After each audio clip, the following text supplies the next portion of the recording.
17 বছর কারাবাস থেকে আজ মুক্তি পেয়েছেন সাবেক প্রতিমন্ত্রী লুৎফর জামান বাবর। কারাগারের বাইরে আজ হাজার হাজার মানুষ ফুল আর ভালোবাসা নিয়ে তাকে স্বাগত জানাতে ভিড় জমিয়েছেন। এই দীর্ঘ প্রতীক্ষার অবসানে তার অনুরাগীদের চোখে আনন্দের অশ্রু, আর মুখে মুখে তার প্রতি অকৃত্রিম ভালোবাসার প্রকাশ। কারাগার থেকে বের হওয়ার পর তাকে ঘিরে থাকা মানুষের ভিড় প্রমাণ করে আজও তিনি মানুষের হৃদয়ে কতটা জায়গা করে আছেন।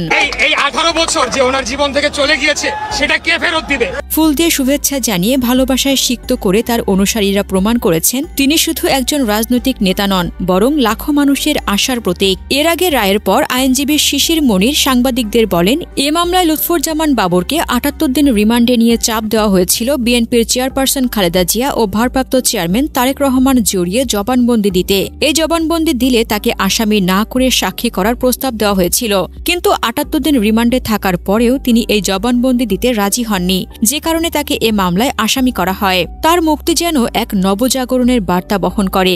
মানুষ তাকে ঘিরে উচ্ছ্বাস প্রকাশ করে বলছে, বাবর সাহেব আমাদের নেতা, যিনি আমাদের সবার জন্য সব সময় লড়েছেন। আমরা তাকে আবারও দেশ সেবায় দেখতে চাই। লুৎফর জামান বাবরের মতো ব্যক্তিত্বের এই প্রত্যাবর্তন শুধু তার পরিবারের জন্য নয়, বরং তার অনুসারী ও শুভাকাঙ্ক্ষীদের জন্য এক আশার আলো। তিনি প্রমাণ করেছেন সত্যিকারের নেতা কখনো মানুষের হৃদয় থেকে মুছে যায় না। লুৎফর জামান বাবর একজন দূরদর্শী ও কর্মনিষ্ঠ রাজনীতিবিদ, যিনি তার জীবনের প্রতিটি অধ্যায়ে জনগণের জন্য কাজ করে গেছেন। তিনি সর্বদা জাতীয় স্বার্থকে অগ্রাধিকার দিয়েছেন এবং দেশের উন্নয়নে গুরুত্বপূর্ণ ভূমিকা পালন করছেন। তার নেতৃত্বে দেশে আইনশৃঙ্খলা পরিস্থিতির উন্নতি ঘটে এবং তিনি সাহসী সিদ্ধান্তের মাধ্যমে জনগণের মন জয় করেন।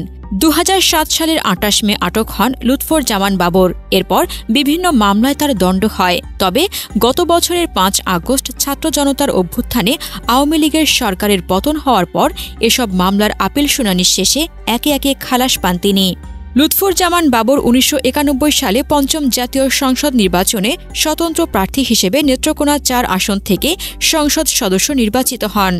পরে 15 ফেব্রুয়ারি 1996 সালের 6ষ্ঠ ও 2001 সালের 8ম জাতীয় সংসদ নির্বাচনে বাংলাদেশ জাতীয়তাবাদী দলের প্রার্থী হিসেবে একই আসন থেকে নির্বাচিত হন।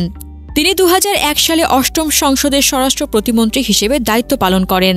তবে 1996 সালে 7ম জাতীয় সংসদ নির্বাচনে এবং 2008 সালে 9ম জাতীয় সংসদ নির্বাচনের স্বতন্ত্র প্রার্থী হিসেবে নেত্রকোনা 4 আসন থেকে প্রতিদ্বন্দ্বিতা করেও পরাজিত হন।